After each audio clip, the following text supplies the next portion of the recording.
வச்சுருக்காங்கன்னு கேள்விப்பட்டிருக்கேன். ஆனால் இவ்வளோ பெருசாக இருக்கும்னு நான் எதிர்பார்க்கவே இல்லைடா. எவ்வளோ பெருசு! ஆமா பொண்டாட்டி, ரொம்ப பெரிய ஸ்டாச்சு தான். ஏன்னா வேர்ல்டுலேயே பேர்ட்ஸுக்குன்னு எந்த ஸ்டாச்சும் கிடையாது, இங்கே தான் வச்சுருக்காங்க. உனக்கு ட்ரீட்மெண்ட் பார்க்கும்போது நானும் கனியும் இங்கே வந்தோம். அவன் தான் இந்த ஈகிள் ஸ்டோரியை என்கிட்ட கேட்டான். நான் ரூமில் போய் சொல்கிறேன்னு சொன்னேன், அதுக்கப்புறம் மறந்துட்டேன். டாடி இப்போ சொல்றீங்களா அந்த ஈகிள் ஸ்டோரியா? எந்த ஸ்டோரிடா? ராமாயண ஸ்டோரியா? ஆமாம்மா, உங்களுக்கு தெரியுமா அந்த ஸ்டோரி? கனிமா, அம்மா ஸ்டோரி சூப்பராக சொல்லுவா. நிவ்யா, அந்த ஸ்டோரி சொல்லு. எனக்கும் நீ சொல்லி கேட்கணும்னு ஆசையாக இருக்கு. ஆமாம்மா, ப்ளீஸ்மா சொல்லுங்கம்மா. இதுக்கு எதுக்கடி தங்கம் ப்ளீஸ்? அம்மா உனக்கு அழகாக சொல்கிறேன். ஆனால் அம்மா சொல்ல சொல்ல நீ இமேஜின் பண்ணிகிட்டே வரணும். அப்போ தான் அந்த ஸ்டோரியோட சுவாரஸ்யம் சூப்பராக இருக்கும். ஓகேம்மா, நீங்க சொல்லுங்க. நான் நான் நீங்க சொன்ன மாதிரியே என்னது என்ன சொன்னீங்க? இமேஜின் பண்ண சொன்னேன். இமேஜின்னா நம்ம ஒரு ஸ்டோரி கேட்குறோன்னா அந்த ஸ்டோரியோட கேரக்டர் எல்லாத்தையும் நம்ம மைண்டுக்குள்ளே கொண்டு வரணும். சரியா? அதுதான் இமேஜின். இப்போ அம்மா சொல்லும்போது அந்த ஸ்டோரியில் இருக்கிற கேரக்டர்ஸ் எல்லாம் உன் மைண்டுக்குள்ளே கொண்டு வரணும். சரியாம்மா? சரிம்மா. சரி வாங்க ஃபர்ஸ்ட் உட்காருவோம், அதுக்கப்புறம் அம்மா ஸ்டோரி சொல்லுவா, நம்ம 2 பேரும் கேட்போம். சரி டாடி. என் கனி தங்கம், அம்மா ஸ்டோரி சொல்கிறது கேட்க ஆர்வமாக இருக்கீங்களா? ஆமாம்மா. சரி, இமேஜின் பண்ண ஸ்டார்ட் பண்ணுறீங்களா? அயோத்தியாவில் தசரத மன்னனுக்கும் கோசலைக்கும் பிறந்தவர் தான் ராமர். சரியா? அயோத்தியா நாட்டு இளவரசர் ராமர் பார்க்க ரொம்ப அழகாகவும் வீரம் பொருந்தியவராகவும் இருப்பார். அது மட்டும் இல்லை தம்பி, அவர் வில்வித்தையில் ரொம்ப ரொம்ப சிறந்தவர். சரிம்மா. ஒரு நாள் ராமர் மிதிலைக்கு சீதாவை கல்யாணம் பண்ணுறதுக்காக அவங்களோட சுயம்வரத்துக்கு போனாங்க. சரிம்மா. அந்த சுயம்வரத்தில் ஒரு பெரிய வில்லு ஒன்று வச்சுருந்தாங்க.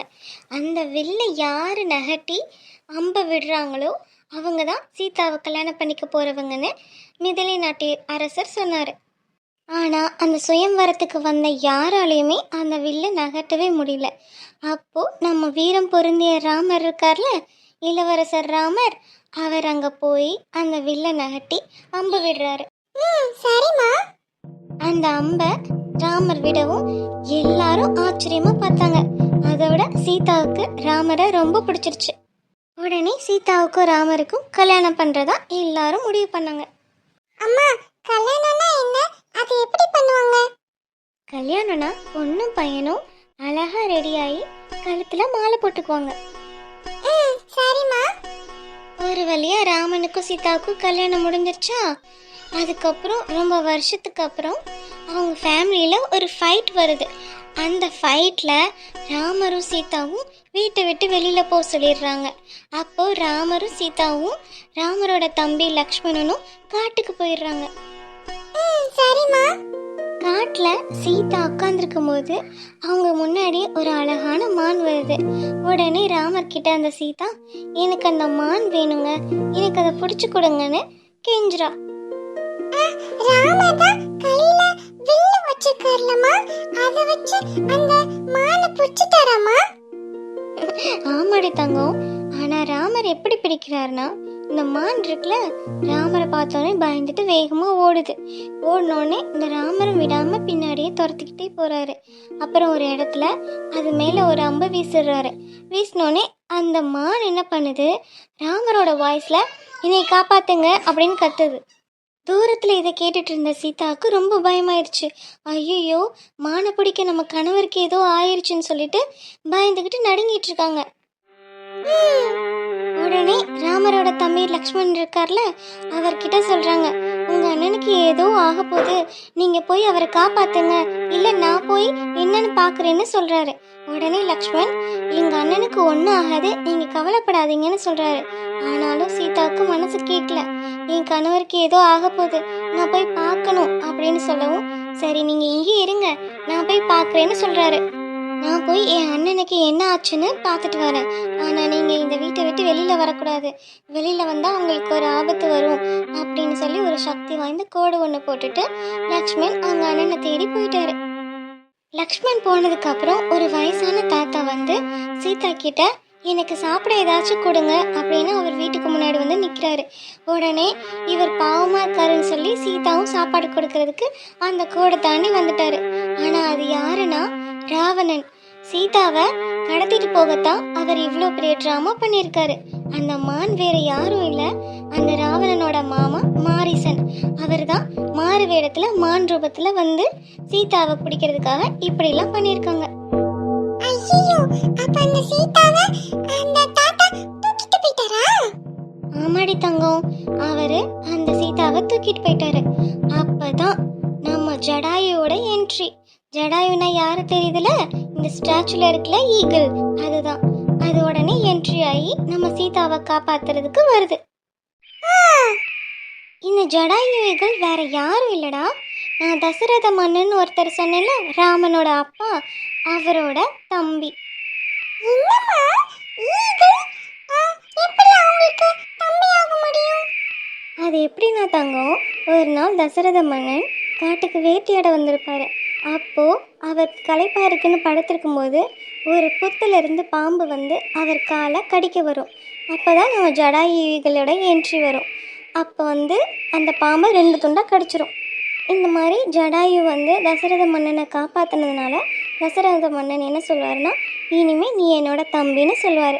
இப்படி தான் ஜடாயு தசரத மன்னனுக்கு தம்பியானார். சரிம்மா. இப்போ கதைக்குள்ள வர, அந்த சீதாவை ராவணன் தூக்கிட்டு போனார்ல, அதை தடுக்கிறதுக்கு ஜடாயு பின்னாடியே போறாரு. ஆனால் ராவணனோட கோபத்தினால அவர் கையில் இருக்க வாளை தூக்கி அந்த ஜடாயு மேலே வீசுறாரு. அச்சச்சோ, அப்புறம் என்னாச்சு? அந்த வால் பட்டு ஜடாயுவோட சிறகு பிஞ்சிருச்சு. இந்த வெள்ளத்துல கதறிக்கிட்டே கீழே விழுந்துருச்சு. உடனே ராவணன் சீதாவை தூக்கிட்டு போயிட்டாரு. அச்சச்சோ, பாவம் இல்லம்மா அந்த ஈகிள். ஆமாடி தங்கம்.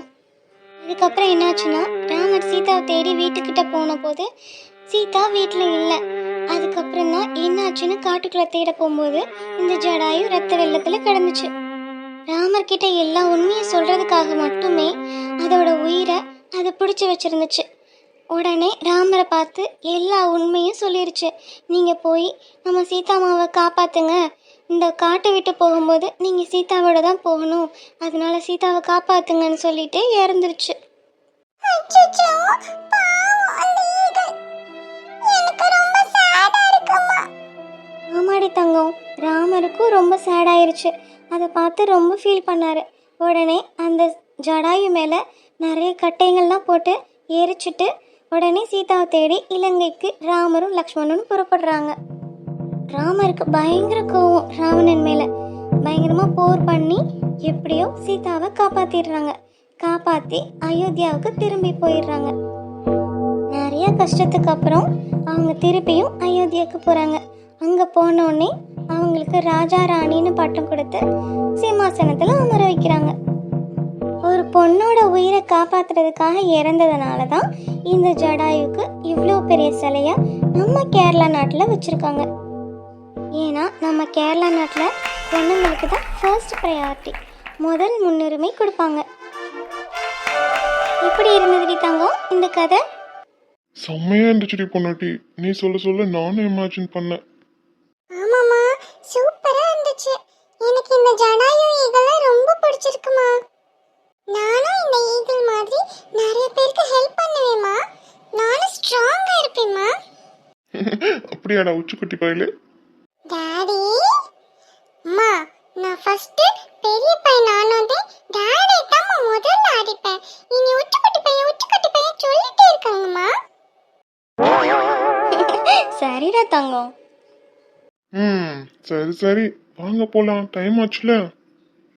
ஹோட்டலுக்கு போய் சாப்பிட்டுட்டு ரூமுக்கு போலாமா? டாடி, வேற எங்கேயாச்சும் போவோம் டாடி. ஆமாடா புருஷா, இங்கே நிறைய பிளேசஸ் இருக்குல்ல, எனக்கு எல்லா இடத்தையும் சுற்றி காட்டு. ஆமாம், எப்போ நம்ம ஊருக்கு போகிறோம்? உனக்கு எல்லா ட்ரீட்மெண்ட்டும் இன்னும் 2 daysல முடிஞ்சிடும். முடிஞ்ச கையோட நம்ம ஊருக்கு போகலாம். வைத்தியரை என்ன சொன்னார் தெரியுமா? இனிமே உனக்கு எந்த பிரச்சனையும் வராதுன்னு சொன்னாரு.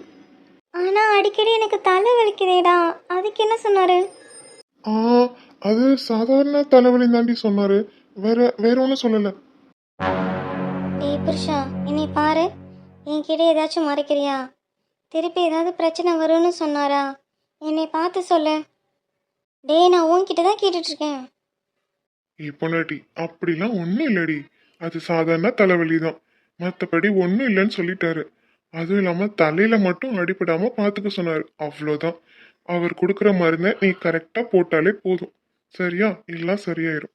அது மாதிரி நீ நிறைய ஸ்ட்ரெஸ் ஆகுற மாதிரி எந்த விஷயத்தையும் யோசிக்க கூடாதுன்னு சொல்லியிருக்காரு. நீ கோமாக்கு போக முக்கியமான காரணம் கீழே விழுந்தது மட்டும் இல்லை பொண்டாட்டி. நீ ஆல்ரெடி டிப்ரெஷன்ல இருந்திருந்த. அதனால தான் அதுவும் இதுவும் சேர்ந்து உன்னை கோமாக்கு கொண்டு போயிடுச்சு. நீ ஆல்ரெடி டெலிவரியை நினைச்சு ரொம்ப பயந்துட்டு இருந்தல, அதோட சேர்த்து தலையில அடிப்படவும் தான் உனக்கு கோமா ஸ்டேஜ் வந்துச்சு. அதனால எந்த தேவையில்லாத விஷயத்தையும் நினைச்சு ஃபீல் பண்ணக்கூடாது. குறிப்பா தலையில அடிப்படாம பார்த்துக்கணும். இப்படி நீ இருந்தாலே போதும். இனிமே உனக்கு எந்த பிரச்சனையும் வராதுன்னு சொன்னாரு. நிஜமாவா? நீ சொல்றதெல்லாம் உண்மைதானே? ஆமா பொண்டாட்டி. சரி வா, எனக்கு ரொம்ப வயிறு பசிக்குது. சாப்பிட்டுட்டு ரூமுக்கு போய் ரெஸ்ட் எடுப்போம். நாளைக்கு நிறைய இடம் சுத்தி பார்ப்போம். சரியா? என்னடா கனிமா, ஓகே தானே? Okay daddy. சரி வாங்க போவோம். என்னடி இனி அப்படி பாக்குற? நான் என்னமோ உன்னை ஏமாத்துற மாதிரியே பாக்குறியே. நம்பு பொண்டாட்டி, நான் சொன்னதெல்லாம் உண்மைதான். நீ என்னை இப்படி பாக்குறத பார்த்தா நான் சொல்றது எதையும் நம்பாத மாதிரி தெரியுது எனக்கு. சரி சரி, வா போவோம். உனக்கு ஒன்றும் ஆக விட மாட்டேன் பொண்டாட்டி.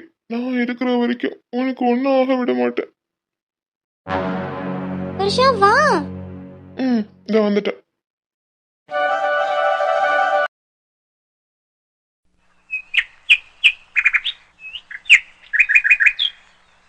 இப்படி வேலை வாங்குறவங்கள சும்மாவே விடக்கூடாதுமா.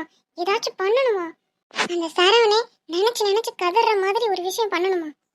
அப்படி என்னடி பண்ண போற? சொல்றேம்மா, சொல்றேன். அம்மா தூக்கு. பிரியாமா, அம்மா சமையல் பண்ணிட்டு இருக்கேன். அப்பா இப்ப சாப்பிட வந்துருவாங்க. ஒழுங்கா போய் ஆச்சி தாத்தா கூட விளையாடு. அம்மா சமையல் முடிச்சிட்டு உன் கூட வந்து விளையாடுறேன். சரியா? அப்பா பசிக்கதே வருவாங்க. சாப்பாடு இல்லைன்னா திட்டுவாங்க. ப்ளீஸ்மா, போ ஆச்சி தாத்தா கூட விளையாடுறியா? அம்மா ஆட்டு தாத்தா கூட விளையாண்டு விளையாண்டு போர் அடிக்குதுமா. இனி இது மேல ஏறி உட்கார வை. நான் உன்னை ஒண்ணும் பண்ண மாட்டேன். நான் வாட்டுக்கு அமைதியா இருக்கேம்மா. ப்ளீஸ்மா. பிரியா, அம்மா சொல்றதை கேளு. கிச்சனில் உன்னை உட்கார வச்சேன்னா அப்பாவுக்கு பிடிக்காது. ஏதாவது சூடான பொருள் உன் கையில் பட்டுருன்னு அப்பா திட்டுவாங்க. அதனால ஆச்சி தாத்தா கூட போய் விளையாடு. போ போமா. அம்மா நான் உன்னை எதுவும் பண்ண மாட்டேம்மா. ப்ளீஸ்மா இனி உட்கார வைமா. பாப்பா, என்ன சொன்னாலும் உன் பேரில தான் இருப்பேன். என்ன? சரி வா. ஐயா ஜாலி. சாமத்துக்குட்டியே அமைதியாக உட்காந்துருக்கணும். சரியா? இந்த இடத்த விட்டு எங்கேயும் நகரக்கூடாது. சரியா? சரிம்மா. இந்த விசில் வேற சீக்கிரமா அடிக்க மாட்டேங்குது. காய் வந்துருச்சுன்னா தாளிச்சு வச்சிடலான்னு பார்த்தா இன்னும் அடிக்க மாட்டேங்குதே. நமக்கு விளையாட ஏதாவது விளையாட்டு ஜாமான் இருக்கா? பிரியா, இடத்த விட்டு நகராதுன்னு சொன்னேன்ல. இல்லம்மா, எனக்கு ஏதாச்சும் விளையாட்டு ஜாமான் இருக்கான்னு பார்த்தேன். கிச்சன்ல எப்படி உனக்கு விளையாட்டு ஜாமா இருக்கும்? சரி சரி, என்கிட்டே பேசிட்டு இருக்காத. அடுப்பு பாரு, அப்பா சாப்பிட வந்துருவாங்கல்ல. சீக்கிரம் விசிலடி. சரவணா வேற காலையில சரியாவே சாப்பிடல. சீக்கிரம் இந்த காய் ரெடி ஆயிடுச்சுன்னா தாளிச்சு வச்சிடலாம். வர்ற நேரம். என்னாச்சுமா வாயை பழந்துட்டு நிக்கிற? சரியா? நான் சொன்னபடி செய், எல்லாம் சரியா வரும். என்ன சரியா வரும் அத்தை? அது சரவணா. பேரானே, என்னன்னு நான் சொல்றியா? ரெண்டு பேரும் இனிமே ஏதாவது பேசுனீங்க அவ்வளோதான். இனிமே நீங்க எது சொல்லியும் என்கிட்ட இருந்து தப்பிக்க முடியாது. உங்களை பத்தி எனக்கு நல்லாவே தெரியும். சரியா? அது இதுன்னு சொல்லி என்கிட்ட எந்த காரணமும் சொல்ல முடியாது. இனிமே ஏதாவது ஒரு திட்டம் தீட்டினீங்க, அப்புறம் ஜெயில் கம்பி எண்ண வேண்டியதுதான் வரும். பேரானே, நாங்க நாங்க எதுவும் திட்டம் தீட்டலப்பா.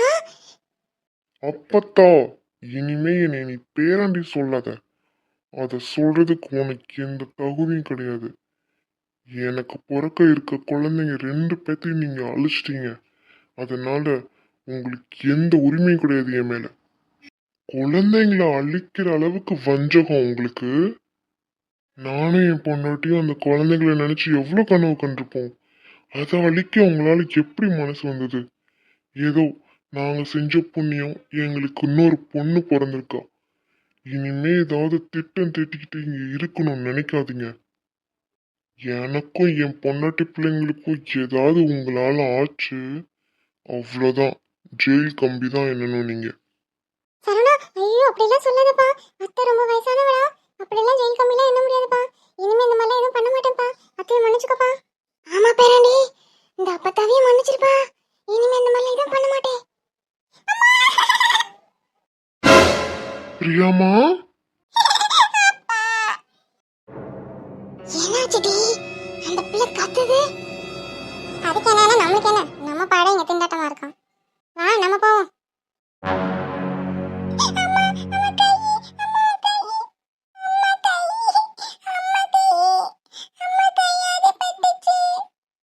பிரியாமா என்னாச்சு? எதுக்குடா கத்துன?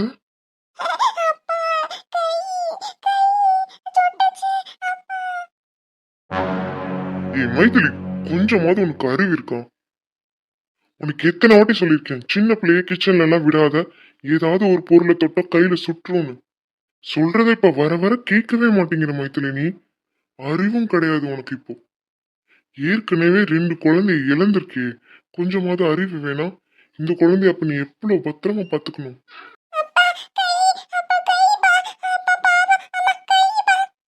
பாரு, சின்ன பிள்ளை கதறது உன் காதுல கேக்குதா? இதுக்குதான் சொன்னேன் கிச்சன்ல எல்லாம் இந்த பிள்ளைய விடாதேன்னு. உனக்கு கொஞ்சம் கூட பொறுப்பே இல்லை மைதிலி. பிரியாமா, வா அப்பா கூட வா, அப்பா உனக்கு ஆயின்மெண்ட் போடுறேன். வாடாமா, அப்பா உனக்கு வலிக்காம ஆயின்மெண்ட் போட்டு விடுறேன். ஏற்கனவே 2 குழந்தை இழந்திருக்க, கொஞ்சமாவது அறிவு வேணாம்?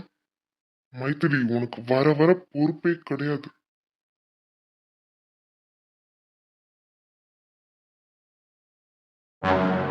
எப்படி சரவணா என்னை பார்த்து உன்னால இப்படிலாம் கேட்க முடியுது? 2 குழந்தைய இழந்தது உன்னை விட எனக்கு தானே ரொம்ப கஷ்டமா இருக்கும். அது எப்படி நீ என்னை பார்த்து இப்படிலாம் கேட்கலாம்? அதுக்கு நீ 4 அடி கூட அடிச்சிருக்கலாம். இந்த மாதிரி கேள்வி கேட்கறதுக்கு மனசுக்கு ரொம்ப கஷ்டமா இருக்குடா. உன்கிட்ட இருந்து நான் இதை எதிர்பார்க்கவே இல்லை. நீ என்னை புரிஞ்சுக்கிட்டது இவ்வளவுதானா? கையில சுட்ட இந்த வலியை விட நீ சொன்ன வார்த்தைங்க தான் எனக்கு ரொம்ப கஷ்டமா இருக்கு.